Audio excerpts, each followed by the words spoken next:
Hello everyone. We are live.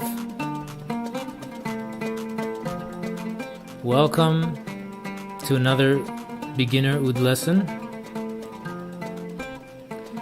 We'll just wait for more folks to show up and just relax and enjoy the music for a little while. And then I'll get into a little story. We're going to learn a few of the basic positions for the oud, some of the notes on the fingerboard. Really important stuff. And the G major scale, that's the some of the basic positions there. And we're going to learn how to read eighth note rests. So stay tuned, all right? Okay.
Okay, if you haven't already, make sure you download the notation at the link in the description box.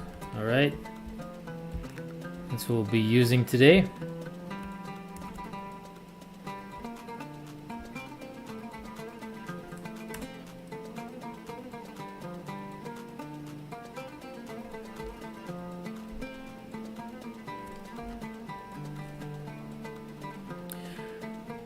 This maqam is just a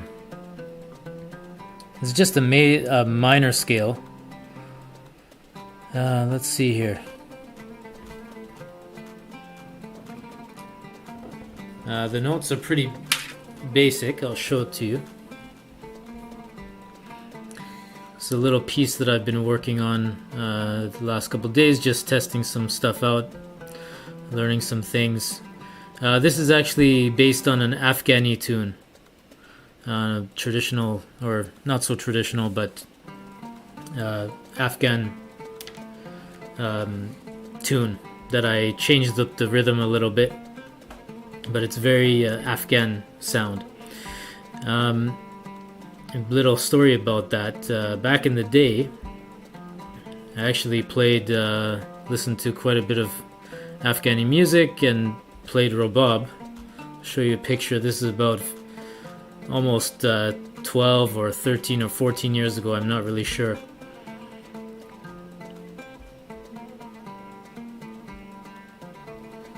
see it right here.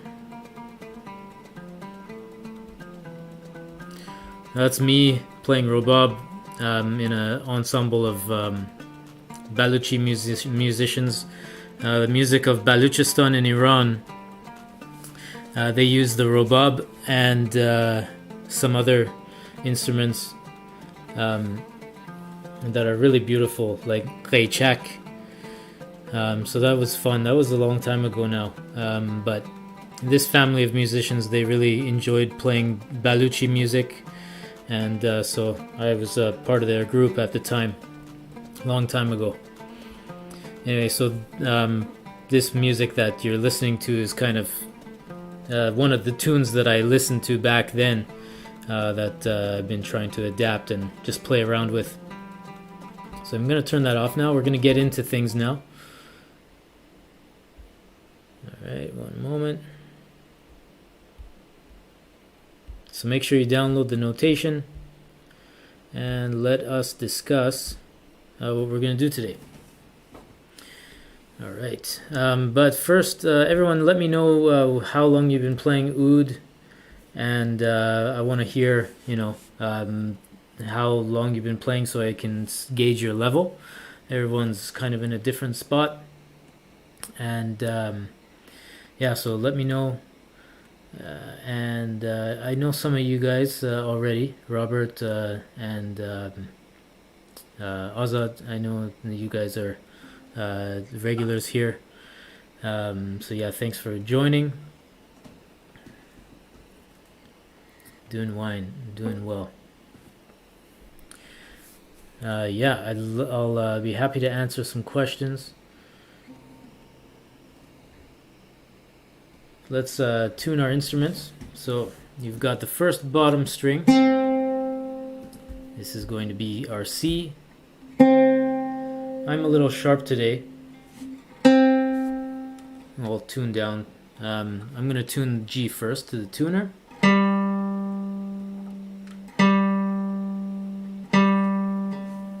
Yeah, I'm a bit sharp today.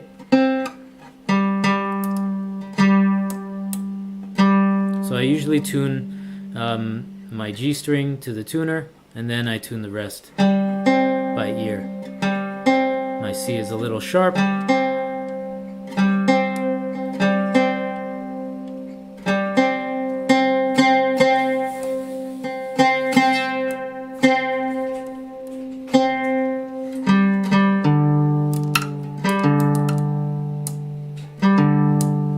I usually tune up, so it's easier to tune into the note from below.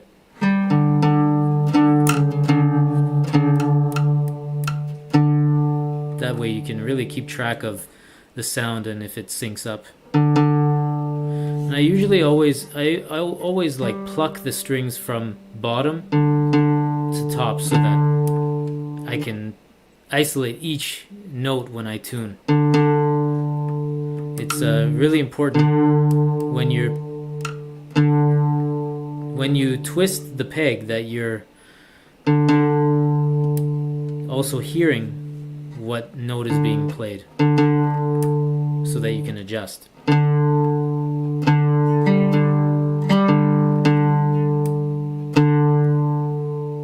Sounds pretty good.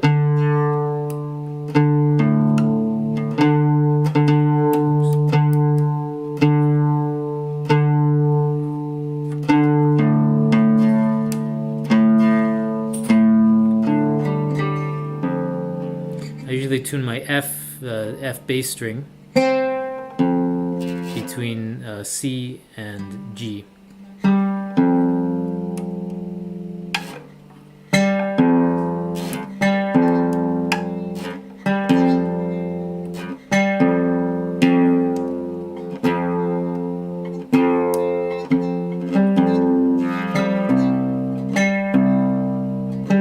So I always try to use G as the reference note. I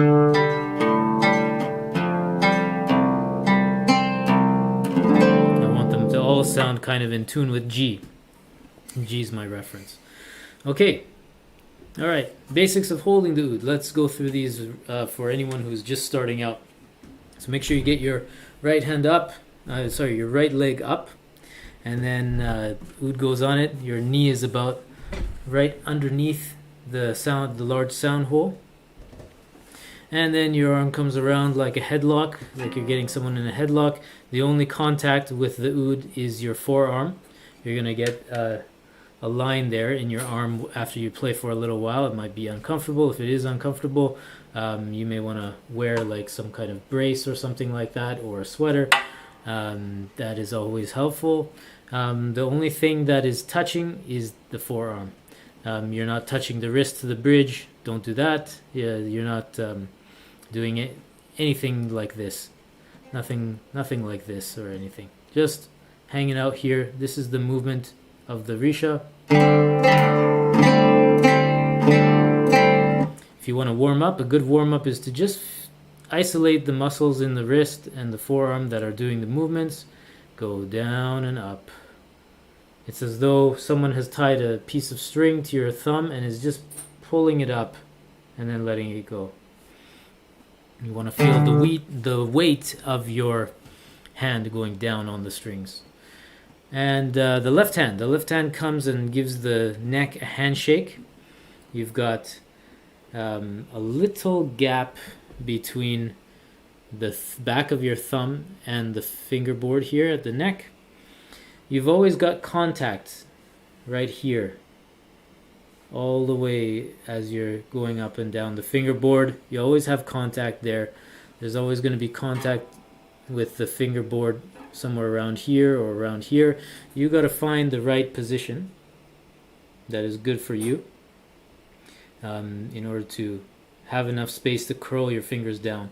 Your fingers should be kind of in a row, and you've got two positions. You can start out by doing one finger per semitone. If you know what a semitone is, a semitone is the distance between one note to another in Western music. We got open C, then next semitone is C sharp, then we've got D, then we've got E flat, then we've got E natural, and then so forth and so on all the way up. That's semitone all the way up. You can stay in this position where you've got one finger per semitone. That's one position on the oud. The next position that I often discuss is where you have one finger, one semitone above. So that's where you're going to be hitting the D note. Okay, so that's the basics of the left hand. We've discussed this in other YouTube videos, so I've gone through in more detail there. But if you have any questions, of course, put them in the comments and we'll discuss them. And yeah, so let's get into it. Let's see here.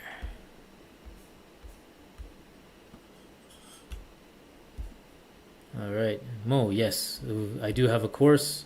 You can find it on my website, oudforguitarists.com, under premium courses. I will be having a deal at the end of the month for beginners. So if you are not yet on the newsletter list, definitely sign up. You can sign up at this link.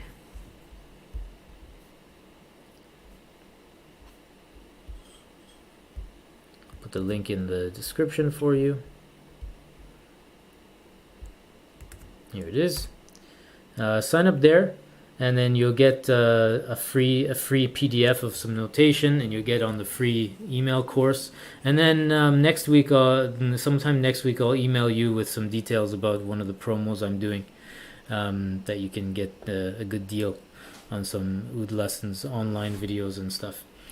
Yeah, so let's continue. Let's open up that notation that you have that I linked there. This is what it looks like. I'll bring it up on my screen.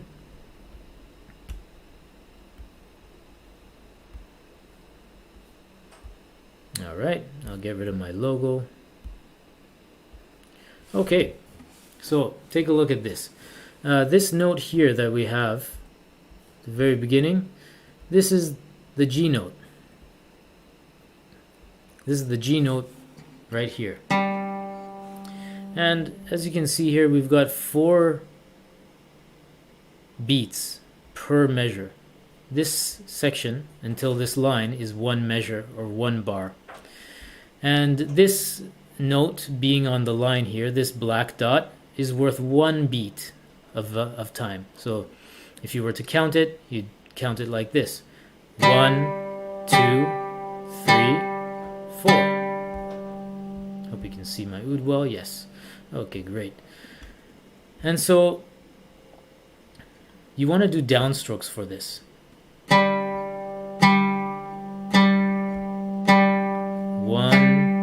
2, 3, 4. Stay very steady. 2, 3, 4. 1, 2, 3, 4. And as you stroke this, you'll notice that the risha lands on the C string here. That's where it just gets kind of stopped. So you're kind of going up with the hand, down into the string, and then playing through the strings. You're playing both of these strings as though they're one, and you're really digging in there. And make sure your thumb is nice and curved if you can. You're pinching in between the knuckle and the tip of your finger. That's where it's coming out. Fingers curl around, and they're right into the palm there, as you can see. All right, great. Now for the second measure. So these are all worth 1 beat. 1, 2, 3, 4. You've got 4 beats per measure here. So we've got another G note here. Now these are a bit different. These are eighth notes. So when you take like a pie and you cut it into fourths, you get quarter notes. You get quarters, right? When you take a pie and you cut it into 8 pieces, you get eighths. So that's why this is called the eighth note. Everything is based on 4/4 rhythm, 4 beats per measure of time. So we have 1, 2, 3, 4, 5, 6, 7, 8 eighth notes that can fit into 4 beats. It's really just math, fractions, all that. The way that you'd play this, there's 2 ways you can play this. One is just with downstrokes. 1 and 2 and 3 and 4 and, or you could try doing it down, up, down, up, down, up, down, up. I recommend just doing downstrokes for this exercise, but you can also do it 1 and 2 and 3 and 4 and. So let's hear the difference between 1, 2, 3, 4, just quarter notes, and then I'll play the eighth notes right after, so you can see how it is. All right. 1, 2, 3, 4. 1, 2, 3, 4. And to help you count it, you can count 1 and 2 and. Or 1 and 2 and 3 and 4 and, if you're all doing downstrokes. So counting 1 and 2 and helps you know when you need to play the note. Now let's go to the next measure, and we have this funny symbol. Okay, this is an eighth note rest. A rest means that you don't play anything on it when you see that. So, but you do see one here. You see another G note on the and. You see another rest here. So this means don't play. This means play. This means don't play. This means play. This means play and hold it for 3 and. This means play and hold it for 1 beat. So these are, again, 1 beat each. This is half a beat because it's an eighth of 4 beats. And here we go. This is how this one sounds. 1 and 2 and 3, 4. One more time. 1 and 2 and 3, 4. Try to give that a try with me. Just do it. Just kind of listen to it and copy it. 1 and 2 and 3, 4. 1 and 2 and 3, 4. 1 and 2 and 3 and 4 and 1 and 2 and 3 and 4 and. So you see that notes that are around an eighth note come quicker, right? We're always staying in a pattern, in a pulse, and this is how we express these pulses differently: faster, slower. These notes are going to be heard slower. 1, 2, 3, 4. These notes are going to be heard faster together. 1 and 2 and 3 and 4 and then this is a combination of both. Next one here, we've got a different pattern. So this means to play, this means to play, this means to rest, don't play. This means to play, this means to play and hold it for one whole beat. And this means to play and hold it for one whole beat. So this is going to sound like this. 1 and 2 and 3, 4. 1 and 2 and 3, 4. Let me do that again for you. 1 and 2 and 3, 4. 1 and 2 and 3, 4. 1 and 2 and 3, 4. 1 and 2 and 3, 4. Now this pattern is actually a very common Arabic rhythm called maksum. And maksum is basically this rhythmic pattern. Eighth note, rest, eighth note, quarter note. And usually they describe them with doom and tak. So doom is a low bass note, tak is a high note. So usually it'll sound doom, tek, doom, tek, doom, tek, doom, tek. And that's how it'll sound in the percussion playing. So this is your first Arabic rhythm. If you're just beginning on the oud and you haven't played any rhythms yet, this is your first Arabic rhythm. It's very simple, the basics of it. Let's try it again. 1 and 2 and 3, 4. 1 and 2 and 3, 4. Sorry, let me count in. Try to play along with me if you can with the G string. Alright, we're only playing the G string here. Ready? I'll count in 4 beats and then we'll start. 1, 2, 3, 4. 1 and 2 and 3, 4. 1 and 2 and 3,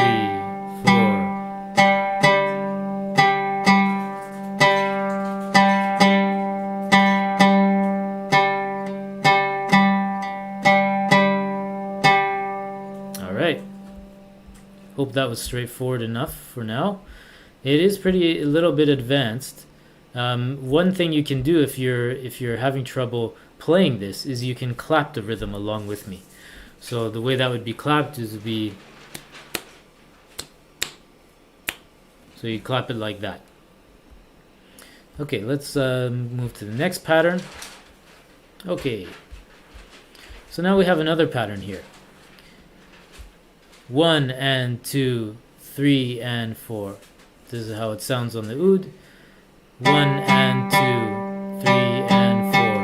1 and 2 and 3 and 4. And 1 and 2 and 3 and 4. So you play it like that. Now look at what we have here. This means don't play. Play, don't play, play, don't play, play, play. Okay? I was getting tired. Alright. So this one sounds like this. 1 and 2 and 3 and 4. 1 and 2 and 3 and 4. And 1 and 2 and 3 and 4. Now this combination we have even more rests. Don't play, play, don't play, play, don't play, play, don't play, play, play. So it sounds like this. 1 and 2 and 3 and 4 and 1, 2, 3, 4. So you just, this note here without any stem, this line here that comes up from the note is called a stem. When you see an empty note like this with no stem, that means that you hold this note for 4 beats. So here again, 1 and 2 and 3 and 4 and 1, 2, 3, 4. Again, 1 and 2 and 3 and 4 and 1, 2, 3, 4. Okay. So does that make sense? If you have any questions, please let me know. Happy to answer anything. I'll try to answer probably later at the end unless there's something urgent that didn't make sense. And I will do my best to get through all the questions, don't worry. All the questions that are relevant anyway. Okay, if there's no questions, I'll continue. So as you know, we kept it simple here just so that we could hover on the G note, keep it simple, and we're all playing downstrokes. Now I want to show you the notes for G major. So this is a short melody that will play after we do the G major scale. Okay, so I'm going to get rid of this so that I can show you the fingerboard more clearly. And I'm going to show you something else. Show you all the notes in the G major scale. Just let me bring that up. I forgot to bring that up here. A second.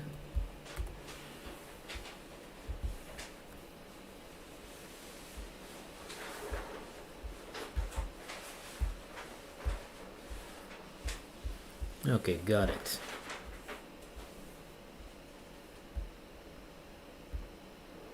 Okay, so we've got some scales here. Just ignore that one. We're not talking about that one today. Okay, the G major scale. That's right here. So we're looking at this line here. Okay. So follow me closely on the oud. Got second finger. We want to hit it about 2 inches or about 4 or 5 centimeters from the edge here. It's going to be there, and you want to kind of use your ear for this. So try to see how mine sounds and try to copy that. Assuming your string is tuned to F, then when you put your finger here, it should sound like this. Okay, that's a G, and it's indicated right here on the staff. 2 lines underneath the rest of the staff. Now, it says the first finger, so let's use the first finger. So you can use, for this note G, you can use your first finger or second finger. It just depends on what you're playing. In this scale though, usually we got to use our first finger when you play this scale, and there's reasons for that. So let's use our first finger now. So find that note. You can find it by walking up 2 semitones with your first finger, second finger. That's what it sounds like. So then slide your first finger up there. Should sound like this. Okay, so that's our G note. Then going up the scale, we've got 0, so that's A, that's our open string, the next one. And you've got 2 lines with 1 line going through the note on the scale there. Then the next note we've got B natural. So you use your first finger for that on the A string.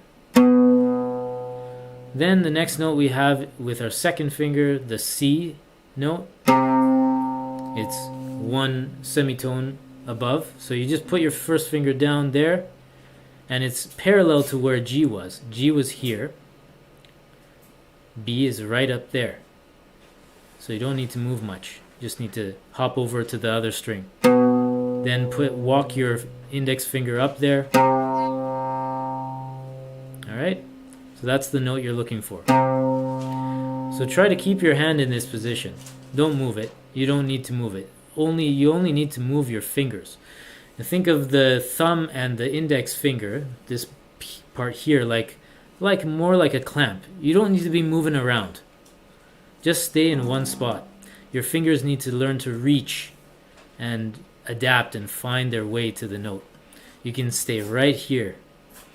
Okay, let's go over those 4 notes again. G, first finger, and then we've got A open, then we've got B natural, first finger, then we've got C, walk your second finger up there, then we've got D open, then we've got E with the first finger. So this E is in line with B and G. You see that? Your finger is all in one line. If there was an imaginary line here, your finger would be on top of it. So that's E, that's how it should sound. Now F sharp. F sharp is, now the F note, F natural, is 1 finger up. When we have a sharp symbol, this symbol right here, this means you need to raise the note in pitch. It needs to go higher by a semitone, by half a note, or by, a semitone. So that means that we just put our finger in front of the second finger. And that's how it is. That's it. Now you've sharpened. This is where F natural is, which we learned, I think we did it in the last week's lesson. And then, so F sharp will just be one note above, half a step, with one finger. So you got it, this E to F, you're using first finger, second finger. Sorry, first finger, third finger. Your second finger is just hanging out there, ready to play, but it's not called to play yet. So you go E, F sharp, and then you finish off with open G. How's that? So let's try that again. G, A, B, C, D, E, F sharp, G. Okay. And above G, we have some more notes that we're going to use today. They're the same notes, but they're just an octave higher than what we've played. So we've got A with our index finger right in the same line where all those other notes we played with the first finger are. That's why we use our first finger, because it's very straightforward. The first finger is just in one line. And I'm just kind of turning it to reach them all. So A is on the G string here. Then you got B natural with third finger. So A, first finger, B. And then we've got C, open C. So these are some notes that we're going to play in the piece, in the short melody. Now I want to show you an exercise. If you're having trouble, you're really starting out on the oud and you need to exercise and work up muscle memory, then what you need to do is start very slowly. You need to go note by note. You need to go, it's good to start actually by going with the open F, just to practice putting the finger down.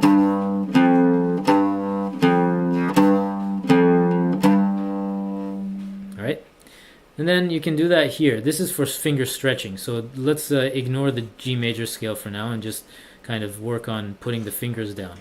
So we have A to B.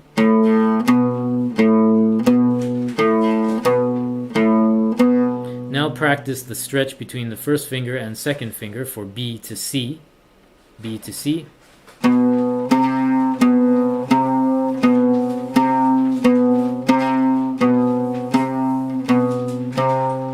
Okay. Then from D to E, same idea.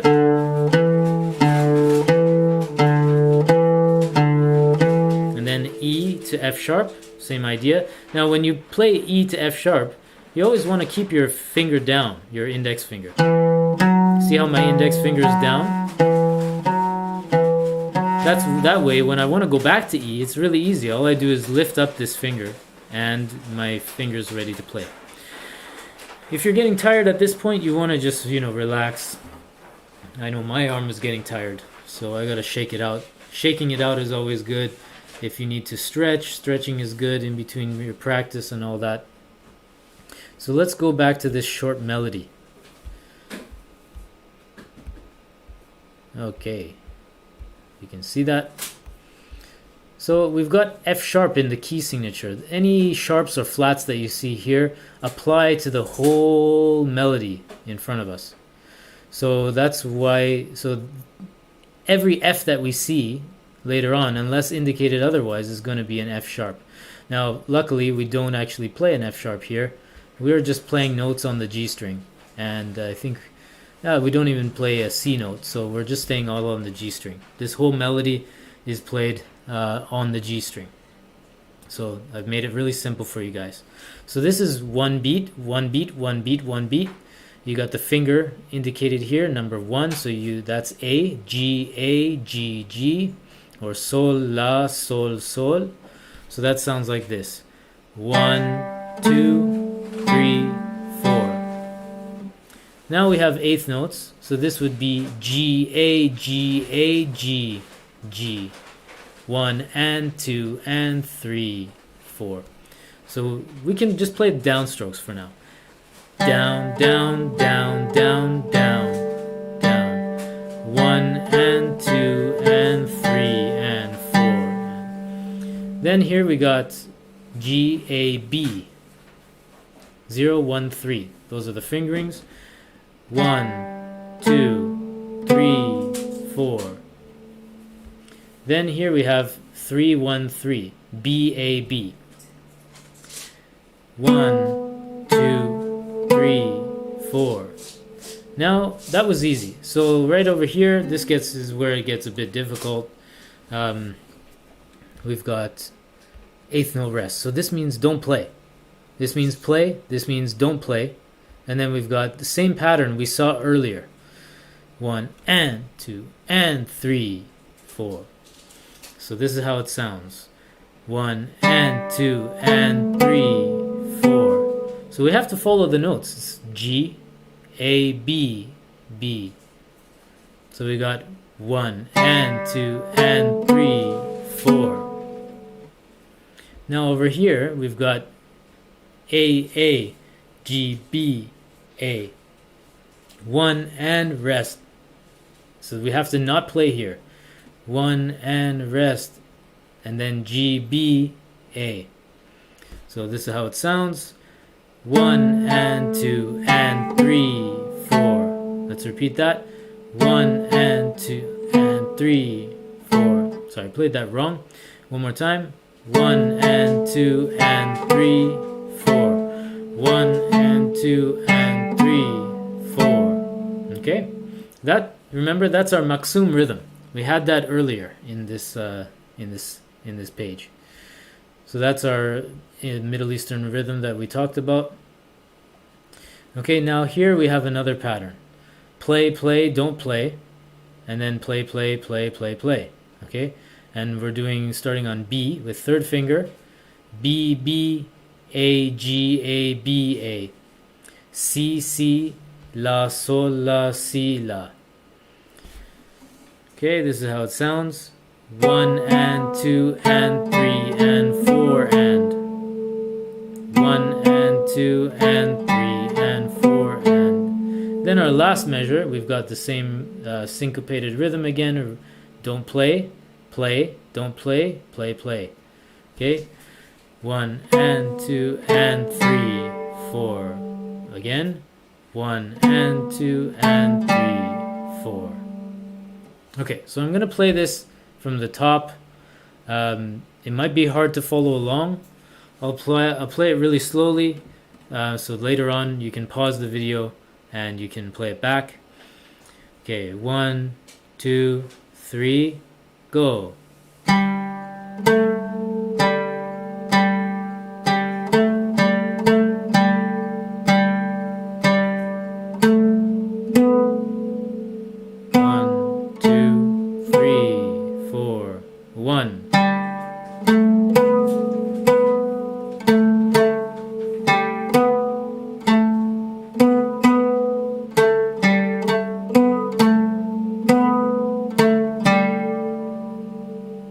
Okay, so that's the tricky part. There is the bottom syncopated part. This is syncopation when we have a rest on the beat. This is we had up here, we had, let me find it. Remember we had 1 and 2 and 3 and 4 and. So 1 is called on the beat. The and is off the beat. So whenever we have rests on the beat and we play off the beat, we call that syncopation in music. It's syncopated. So this is a row of syncopation here. 1 and 2 and 3 and 4 and rest G, rest G, rest G, rest G, G. So we got 1 and 2 and 3 and 4 and 1, 2, 3, 4. That's syncopation. Okay, so what I want to do with you right now is I want to show you something more advanced. This may seem like a really simple melody, right? But in fact, it can be more than that. And I want to give you a little demonstration on how that can be.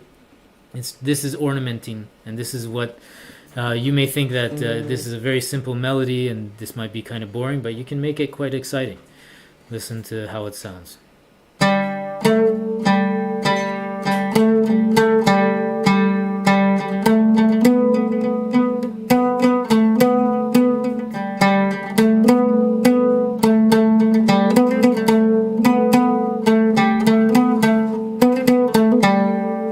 I've embellished the melody, and I've made this melody a little bit more than what it is. We do that a lot in Middle Eastern music. We embellish based on how we feel, add ornaments based on what the melody kind of calls to you and what inspires you. And you can add different ornaments and trills and stuff and tremolo.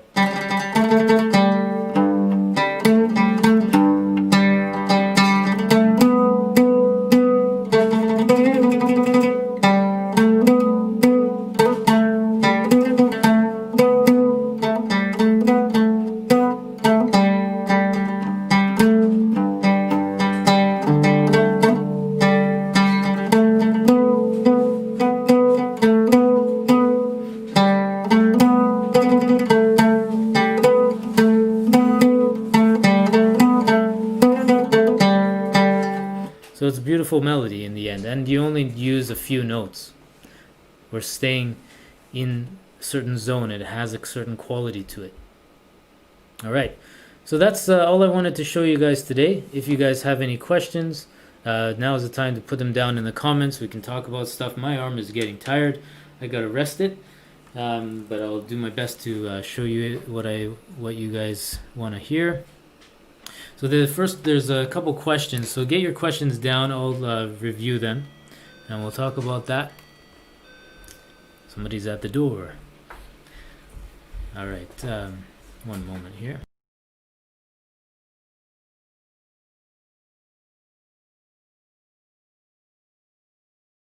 Okay. All right. Let's check out your questions. Okay, so someone earlier had a question about humidity, high humidity. How do you care for an instrument in a high humidity environment? That's a good question. I've had lots of problems with this myself. High humidity, one thing that a lot of people do who collect instruments is they actually buy a dehumidifier if they live in a place that has high humid conditions. Dehumidifiers are good. Though that's the best thing to do, especially if you have an expensive instrument that you need to maintain well. Acoustic instruments and ouds especially are very susceptible to weather, and so humidity is a concern. For example, I have a pretty hefty duty dehumidifier. I used to never use a dehumidifier actually, especially when I lived in Vancouver. Vancouver, it's always raining. It's often like humidity is over 80%, but the temperature is also a little colder, so the humidity behaves differently than, say, like in a country like Japan, where the summers are really warm and humid. It affects things differently. It lingers in the air differently. But anyway, for the most part, you just kind of gotta take care of the instrument. You may, if it's really high humidity, you may want to keep it in the case longer than having it exposed. But high humidity affects instruments differently depending on the instrument. Some people think the humidity is good for the instrument. Other instruments that, like, for especially instruments that are older, antiques that are held together with hide glue, the glue can sometimes melt in hot, humid conditions, and you have some warpage happening. Wood needs to be dry in order to keep its shape. So what happens is, after a time, if your instrument has been affected by humidity, you may get some bowing and some bending, warping in the wood. So you gotta keep a hydrometer. I can't remember how to pronounce this word. It's a device. You can get them at a hardware store that measures the humidity in the air. And so you can get one of these. They're very cheap. I have like two of them. One is on the dehumidifier and one is on the fridge, and it just kind of monitors the humidity. When it's above 80% or something, then it's a good idea to do something about it. But to be honest, I haven't had that many problems with humid environments. Dry environments are problematic, especially when you have dry and then humid right after another. That's when you get pegs slipping or swelling with the moisture. The moisture gets into the pegs, and then they swell up, and they get thick, and they get stuck. So you gotta watch out be really careful with your pegs when there's been a change in temperature or change in humidity, a drastic one. Another question they had was, what's the difference between daska and makam? Okay, so that's a really long question, and it's very detailed. But basically, a daska is what we call a makam in Iran, in the Farsi language, in Persian. Dastgah means hand system. Dast means hand in Farsi. Gah means position. So dastgah can also mean machine in Farsi as well, or system. So basically, dastgah is, for when it comes to music, dastgah means hand system, where you put your fingers, how you move between it, what notes are used with fingering. That's what a dastgah is. So in Persian music, when you go deeper, that's on the definition level of dastgah, if you go back to the etymology of the word. But if you get on a deeper level, dastgah is a larger scale, like a set of notes that you use to play music, basically, like the same way as like a makam. But dastgah is kind of, the approach to it is a little bit different than in Arabic and Turkish music. For example, in a dastgah, we have sub-modes as well. So we also have niches or niche, a niche of these modes that you can develop and you can elaborate on. So a dastgah is a very broad term for a makam, but it has a different approach, has different layers than what makam does. And makams in Turkish music have different layers than what they have in Arabic music. Some makams, the name is shared and the scale is very similar. The notes that you use is very similar between Turkish music and Arabic music, but the way they play that makam is different. So it's the same way in Persian, dastgah and makam. Dastgah is performed a specific way. You've got all these melodies that have been collected over time in one dastgah. Let's say you have like 100 melodies. You have some melodies that are very important, so they end up popping up in performances. They end up being used to embellish and improvise upon. They're themes that you take from. And these have to be developed on in a performance setting. Maybe in a composition, you'd hit on this niche, this melodic niche. You'd hit on that one, and then you'd conclude. And in dastgah, you always open up a certain way, and you usually close a certain way. So that's an important feature of dastgah too. In makam, there is some flexibility, in my opinion anyway, the way that it is. But there are two different approaches, but it's a longer subject. Another question the person had was, besides practicing all the exercises, what are some other effective practicing methods you'd recommend? So keep on challenging yourself to learn new pieces and to find the recording of those pieces and play along with the recording.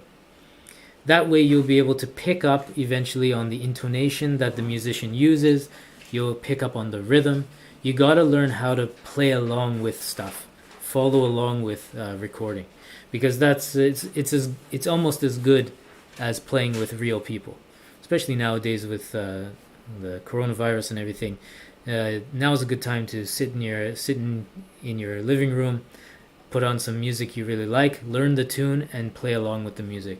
That's great practicing. Like I spent lots of time when I was learning how to improvise, just putting on improvisations of my favorite records and following along, trying to copy what I heard.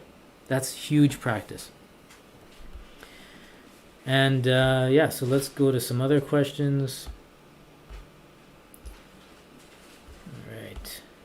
So somebody wants to know, how come you moved to Japan? So my wife is Japanese. We were living in Canada for almost 10 years together. We've been together for a very long time. We met in university. We were all settled in Canada very nicely. We didn't need to move to Japan, but we decided to move for family reasons, and I love learning languages, so I decided to. I've always wanted to live in another country, so we decided to give it a try. And so here we are now. We're settled here for now. Who knows if we'll go back to Canada or not? We'll see what the future holds. But for now, we're in Japan. And yeah, studying Japanese is not easy. It's one of the hardest languages for English speakers, and so it is quite a challenge. But you try, you do your best, and I can get by with my ability now. Okay, so yes, I do have a course. I put the link in the chat there. Okay, more questions. Bought an oud, can't get it to sound right. Starting to think they put acoustic guitar strings on it. That would be interesting. If you want to talk about it more, you can send me an email. Send me pictures of close-ups of the strings, and I can see what it might be. I don't mind answering an email. Your questions. Here's my email address for you. Do you know oud sellers based in the U.S.? Yes, I do. Okay, so there's Morris Oud Shop based in the United States. That's a good price range between $500 to $1,500 US for a decent beginner intermediate oud. The ouds are provided the brand of ouds are Zeryab from Syria and Morris Shahata in Egypt. Those Morris Shahata ouds are a little bit more expensive. I bought this Zeryab oud from Morris Oud Shop. Very nice. I'm happy with it. I did have to adjust the nut a little bit though, because these are built pretty quickly and a little bit rough around the edges. But yeah, morrisoudshop.com is based in the United States. That's this. Put the link here for you. So he's based in the States. He's great. He's the owner of the site is awesome. Here's the website. You can check out some ouds. The apprentice, the cheaper Morris Shahata ouds made by his apprentices are quite good too. I've heard good things about them. And there's also oud sellers in the US. If you're talking higher price, you want like a higher price oud, you're willing to spend over $1,000 to $3,000, $4,000, then there's two people that I could recommend to you. I'll get their websites here. JohnVergaramusic.com. John is a great guy, loves Arabic music, loves Arabic ouds, and he's a fantastic luthier. He's got you can check out his shop. You can order online from him. Check out his ouds. That is for the serious person, somebody who's really serious, who wants to purchase a really high-priced oud, something that's they're also going to be nice to look at, very excellent to play. Contact John Vergara. And also the oud man, Najib Shaheen, who's in New York. Let me find his website. I think it's oudman.com. Let me find. Okay, Oudman, Najib Shaheen. So here's his website here. These ouds, again, you're going to be paying higher prices for these ouds, prime prices for these ouds. Najib Shaheen is Simon Shaheen's brother, and he does all the ouds for Simon Shaheen. But contact him for details. You be very serious. If you're very serious about getting a traditional Sharqi oud sound, then John Vergara is great. Najib Shaheen, very serious about oud building. He loves it, very passionate. If you have repairs, need to repair your oud, John Vergara and Najib Shaheen are great, and they're both in New York State. If you just need a lower priced oud, then check out Morris Oud Shop. Let's see here. Any other questions? Leaving it in the case does protect it to some degree, but the humidity is going to get there.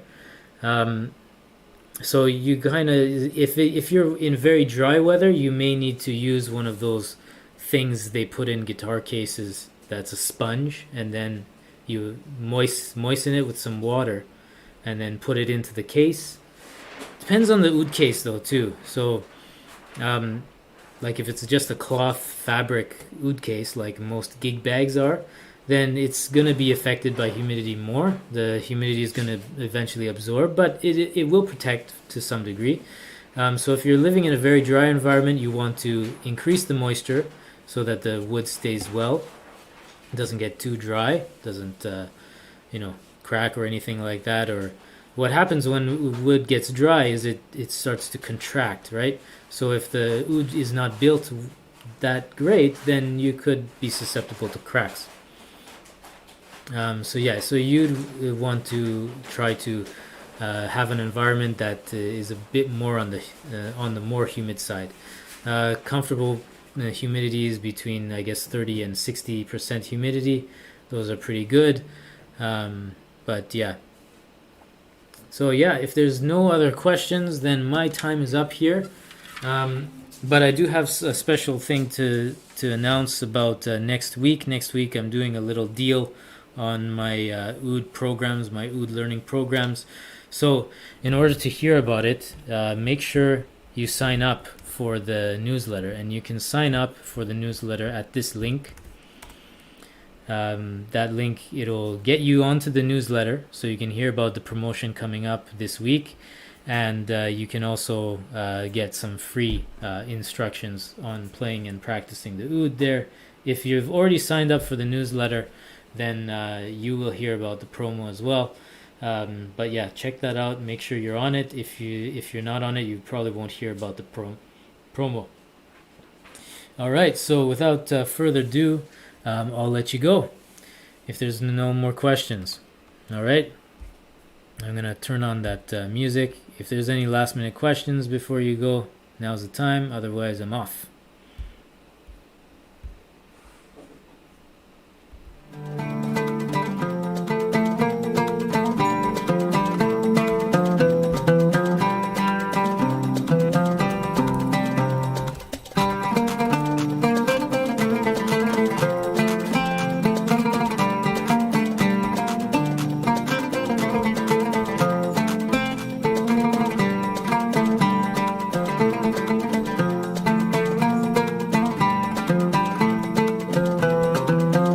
Oh yeah, one other thing. I always forget to ask everybody, but please make sure you like and subscribe to these videos if you haven't already, and share it. That's a good way to keep these YouTube lessons going. Share this stuff on social media, let people know that you liked it, and if it was helpful for you, I'd really appreciate it. And I'm sure other people would appreciate it too. Alright? Okay, have a great evening, have a great day, and see you next time.